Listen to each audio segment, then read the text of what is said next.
breaking now, a stabbing at a Raleigh Walmart. WRAL's breaking news tracker is live with what may have led to the attack.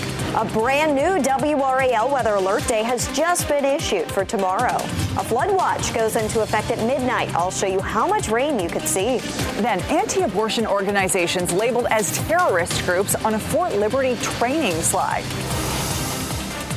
Now, breaking news from WRAL. Coverage you can count on. Right now at 7 o'clock, as you probably know, at any moment, President Biden will speak during a rare solo news conference following a critical NATO summit. Thank you for joining us. I'm Dan Haggerty. And I'm Ashley Rope. The president will be taking questions from reporters. Let's get straight to Brian Schrader in the WRAL Live Center. Brian, a lot of eyes on this moment tonight.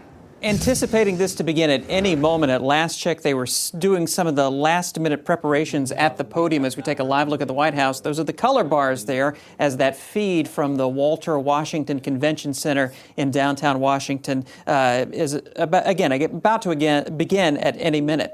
Some new information in the past half hour. Reuters is reporting that the United Auto Workers president, Shawn Fain, an ardent supporter of President Biden's, is apparently telling the union's board that he is worried that Biden may not beat former President Donald Trump. That's according to sources telling Reuters that the UAW, a major union organization, is now considering its next steps in this campaign. It also comes as 12 Democratic lawmakers now are calling on President Biden to drop out of this race. A lot of focus on President Biden, of course, today. And a lot of news coming out from former President Donald Trump. Just in the past hour, lawyers asked the judge in the New York hush money case to vacate the 34 felony convictions after that Supreme Court ruling on presidential immunity. Of course, we reported to you earlier that the judge had postponed the sentencing in that case to September while he considers all of that. So a lot of attention right now, getting ready for that press conference. And of course, you will see it live here on WRAL as soon as it begins. Brian, thank you. Vice President Kamala Harris was in Greensboro today for a campaign rally for the Democratic ticket.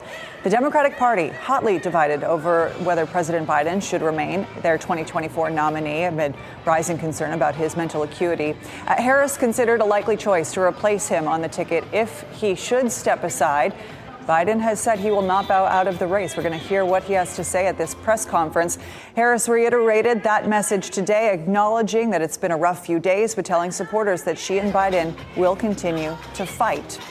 Let's get to your weather forecast because we are tracking the best chance for rain in over a month. It's going to start falling in just the next few hours. This is the rainfall that we are forecasting here. Look at this. It's getting up to 2 inches in Roxborough. Right, and some of that could be coming down pretty quickly, which could give us an issue for potential flooding. That's why we have issued WRAL weather alert days for tomorrow.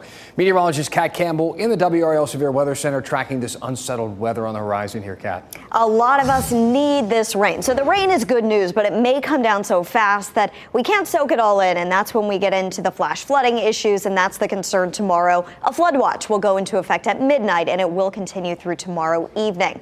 So here's the setup. We've got this stalled front that led to flash flooding at the coast today. That is going to be headed inland tonight. So you're actually going to see the rain move from east to west during the overnight hours. Not a lot out there right now on the dual Doppler 5000 radar, but that could change as we head into the late night hours. I think it'll just be some spotty showers through midnight, but after midnight, rain chances start to go up, and we will have some rain around during the morning commute tomorrow. Not everybody's going to be dealing with rain for the morning drive, but there will be some rain on the radar, so I encourage you, check in with meteorologist Elizabeth Gardner before you leave the house. The bigger issues in terms of the heavy rain would come during the afternoon, especially between about noon and 6 o'clock. That's when we've got the greatest threat of some of that heavy rain. I'll have a closer look at your weekend coming up.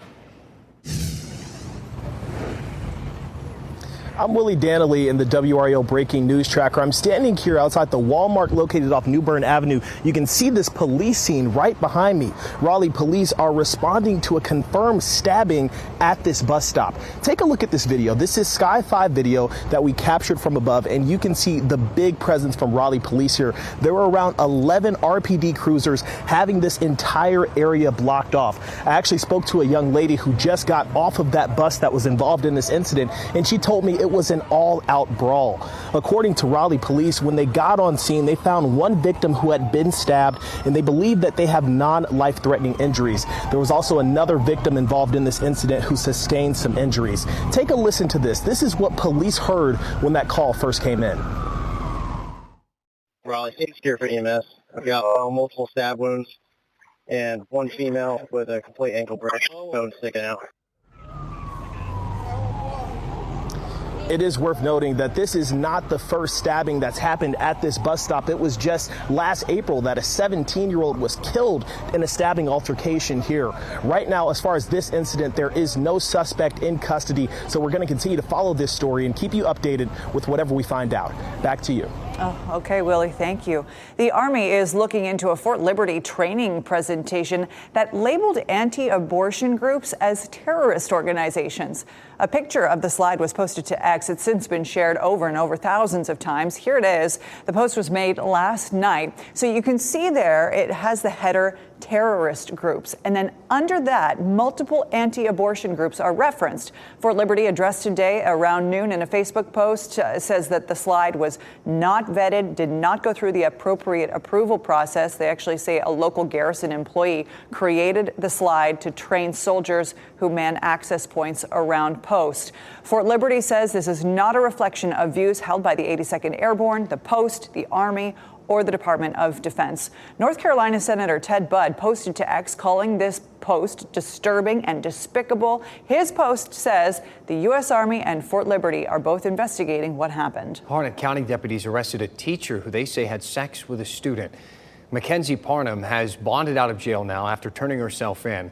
Parham began working at the school in August of 2021. Sheriff Wayne Coates said the investigation began after complaints and some tips.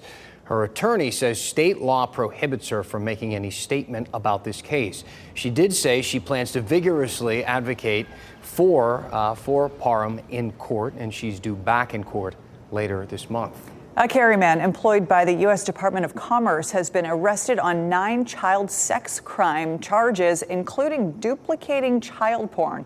Police arrested Gustavo Limon Wednesday night. Investigators found videos and images of girls and boys as young as 7 years old on Limon's devices. This crime highlights the surge of child sex crimes taking place in our state. Today, the Department of Homeland Security announced a new campaign called No to Protect in response to the 26 million tips they and the National Center for Missing and Exploited Children received last year. Online CSCA is a horrific crime that targets some of the most vulnerable people in our communities, our children and teens. The No to Protect campaign aims to educate teens and parents about this surging crime. The site has a ton of resources for your family. You can head to our website, WRAL.com, where we have the link. Terribly sad. Pink balloons, a Minnie Mouse stuffed animal there, and a child-sized casket. It was just an awful scene today. The family of a 2-year-old who was shot in Durham 3 weeks ago. They buried her today. Minari is her name. Her funeral was at Antioch Baptist Church in East Durham. Her family members wore T-shirts that said, "Gone too soon." They tell WRAL she was a sweet little girl who always had a hug ready and loved to dance. She was a really good kid. When she sees us, hey, she runs up with a smile and she hugs everyone, and she's gonna really be missed. We all gonna miss her. So police, the investigation at this point, they're still searching for the person who killed that little girl. Durham Sheriff Clarence Burkhead attended today's funeral, and he's calling on the person responsible to come forward. Tonight, the Cumberland County Board of Education and Hope Mills leaders reached a deal that secures school resource officers. Last month, the town learned that the Cumberland County Sheriff's Office would not be able to provide SROs going forward. City Council's agreement with the school system is to provide SROs and school traffic control officers for the coming school year. Fayetteville Police would provide 9 SROs as roving officers in the high schools for the school year. They're also working to add traffic control officers in the city limits. You can read more on WRAL.com. And stay with us here on WRAL. Any moment now, President Biden will speak and answer questions during what we're told is an unscripted news conference. This following the NATO summit as we take a live look at the podium right now. This is where he will be making his remarks in a matter of moments. Stay with us. We're back after this. The podium set up at the NATO summit as we are awaiting President Biden's press conference. The first time he is taking a press conference of this kind since November of 2023. This is something that so many people have their eyes on as more and more people are coming out saying that President Biden ought to step aside for this election campaign. So joining us now to help us break down what's going on in this moment as we await this news conference is Meredith College political analyst and Professor David McClellan. Thank you so much for once again joining us here and lending your expertise. Glad to be with you. Let's talk about the scrutiny that President Biden is currently under. I mean, people are watching every word, looking for a misstep. And that's been going on for 2 weeks now. And even earlier today, when he was introducing Ukrainian President Zelensky, he referred to him as Putin. Yep. And that got a lot of coverage. That's what people are watching for in the press conferences. A mistake, a pause that shouldn't be there. So it's tremendous pressure on. And just for context there, so he said this at about 5:30 this evening when he was introducing President Volodymyr Zelensky of Ukraine. He accidentally said Putin, President Putin, and then he corrected himself. That occupied the network airwaves for the last hour and a half. This is an example of what we have seen over the course of the last couple of weeks. Yeah. Do you expect that this is something that can run its course, or will this just continue to go on? The amount of scrutiny on President Biden as these continued calls for him to step aside happen? It only seems to be increasing, yeah. And particularly given, as you mentioned, the calls in Congress and in other places for him to step away. He's been defiant. The more he's defiant and says, I'm going to stay on the ticket, the more scrutiny he'll get. So it's almost a chicken or the egg. This news conference is going to be interesting, one, because it happens so rarely for this particular president, but also given the circumstances around this. I mean, this is the NATO summit. This is a huge deal with world leaders all descending on Washington, D.C., and yet here we are. Probably a lot of the attention is going to be on his campaign. Typically, the story would be about the war in Ukraine, about other things that NATO would be doing, but the story is about Biden and his candidacy. Yeah. And so it's a shame because there's typically a lot of news that comes out of NATO, but now the news is about a campaign. Today, the New York Times reported that the White House is doing its own internal polling to see how Vice President Kamala Harris stacks up against former President Donald Trump in a matchup for this election, to see if maybe she is the better candidate than President Biden. What's the significance of that internal polling? Well, campaigns use this all the time. I mean, they use it for all kinds of reasons. This is unprecedented, to use that term we've used too many times. But for a presidential campaign to be testing another candidate to take the place of the president, that in and of itself is a signal that the campaign's in real trouble. Mm-hmm. The fact that they're testing it, other polls have been showing that President Biden's approval ratings have been going down, Harris's have been going up. So I can't say it's inevitable that this is going to happen, but all signs are pointing to some big changes coming.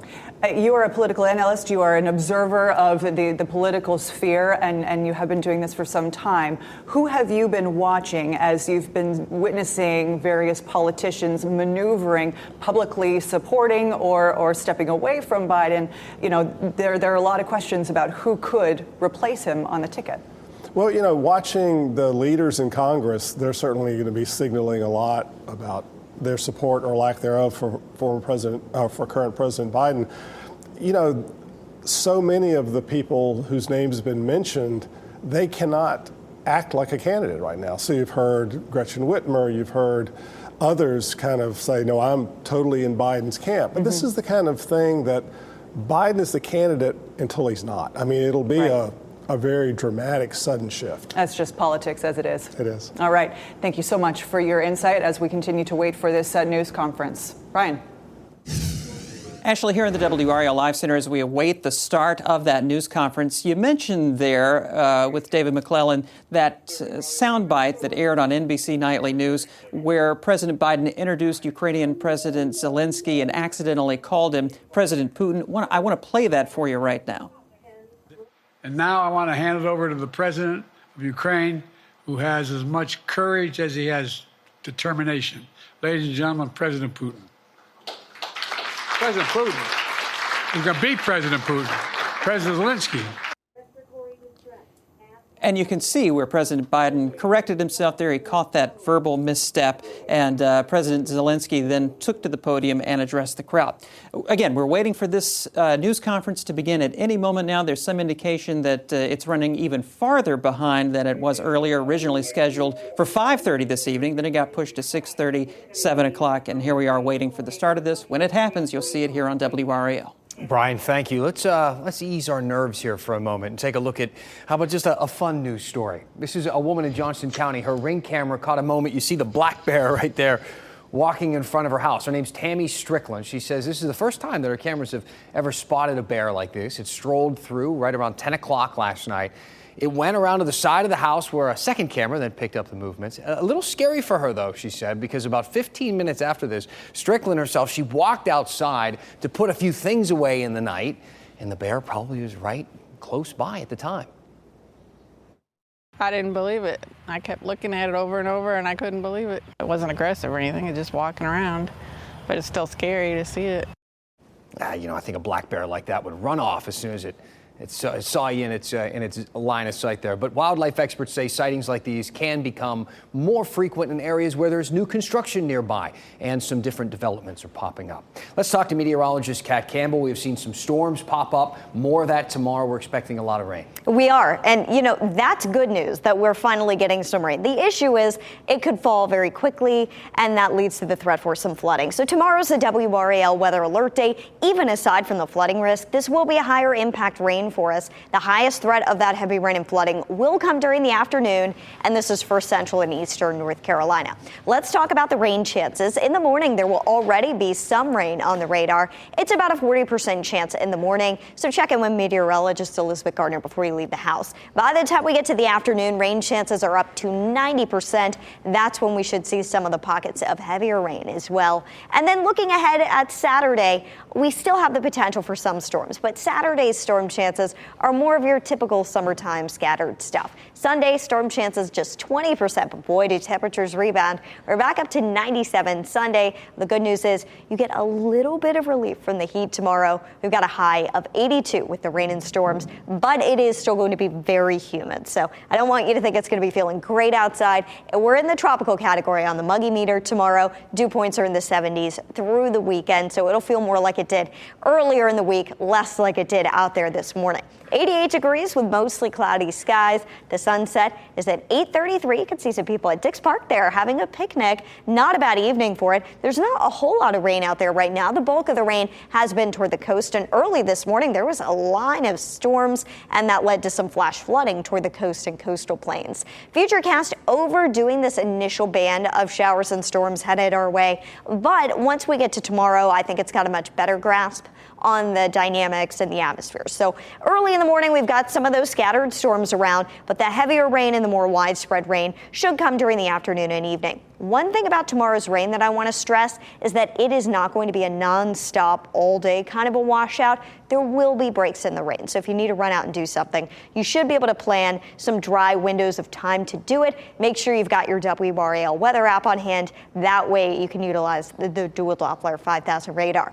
Over the next 7 days, the big heat is building back in. We're going to be at 97 Sunday, 99 on Monday, and even 100 on Tuesday. That'll come with just some small storm chances early in the week. It looks like toward the end of next week, we could have a better chance of rain and storms. But I did want to point out some of these lows next week, too. 77 is as low as temperatures go Monday night into Tuesday, and just 78 for the low on Wednesday morning. All right. Getting hot again. Thank you, Kat. So as we head to break, we do want to take another live look. This is the stage in Washington. President Biden set to speak there at any moment. Significant for so many reasons. This will be unscripted following the NATO summit today, taking questions All types of questions from the reporters in the crowd. The time of this has been pushed back several times. Of course, we will keep an eye on this, waiting to see what happens next. Stay with us here on WRAL News. We're back after the break.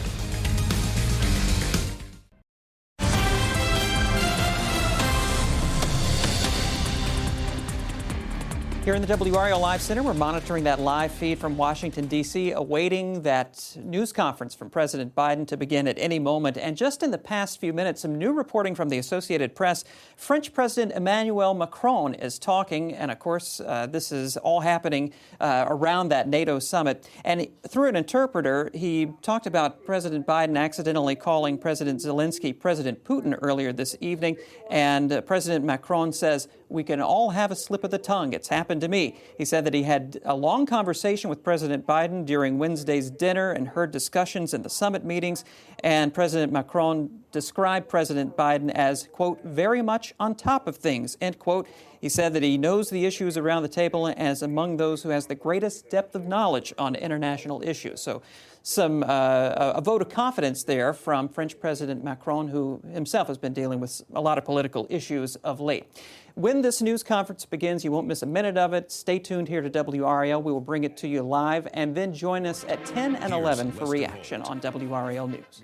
We're coming on the air with breaking news. President Biden is about to hold what could be the most important press conference of his political career. Mr. Biden under growing pressure from members of his own party to step aside in the race for president after what many have described as a disastrous debate performance 2 weeks ago today. Now the eyes of millions of voters and also his key allies inside the Democratic Party will be watching closely to see how he answers the barrage of tough questions likely to come his way in this unscripted format. This is not only the president's first press conference since that debate, but also the first solo press conference he has held in 8 months.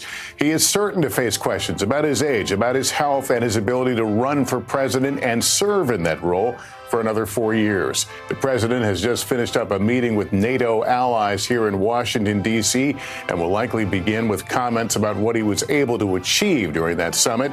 But the question looming over all of this is whether he can regain the confidence of the Democratic Party and assure lawmakers and voters he can take on Donald Trump in the race for president. Let's get right to our chief White House correspondent, Peter Alexander. He's at the president's news conference. Set the scene for us, if you will, Peter. Lester, we are within the 2-minute warnings. We expect to see President Biden any second now. He arrives here as both commander-in-chief and a presidential candidate. And as you note, the stakes are quite high for this opportunity before the American people, the first solo news conference in 8 months, and also an opportunity to try to make up for the Democratic defections, to satisfy the anxiety of Democrats. And here is the president. Thank you. Please be seated. Well, good evening. We just concluded this year's NATO summit, and the consensus among the members was it was a great success. It was especially momentous because it represented the 75th year of the most important military defense alliance in the world's history of the world. We should never forget that NATO grew out of the wreckage of World War II, the most destructive war in history. The idea was to create an alliance of free and democratic nations that would commit themselves to a compact of collective defense. Standing together, they knew we'd all be safer. An attack on one would be treated as an attack on all. And it's worked because a would-be aggressor knows if they attack one of us, they'll be attacked by all of us. Sending that message is the best way to deter aggression and prevent wars in the first place.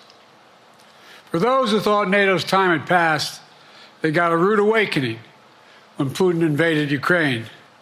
Some of the oldest and deepest fears in Europe roared back to life because once again, a murderous madman was on the march. But this time, no one cowered in appeasement, especially the United States. We collected intelligence that Russia was planning to invade Ukraine months before the invasion. I directed the intelligence community to be a significant amount of intelligence be declassified so I could start building an international coalition to oppose the invasion. Then in February, some of you remember, I warned the world that the invasion was imminent. I rallied a coalition of 50 nations from Europe to Asia to help Ukraine defend itself. Many foreign policy experts thought, as Putin amassed Russian forces just 100 miles north of Kyiv, the capital of Ukraine, but Putin thought it was the mother home of Russia. The capital would fall in less than a week. But the Ukrainian people, backed by a coalition to help build, stopped them. Today, Kyiv still stands, and NATO stands stronger than it has ever been.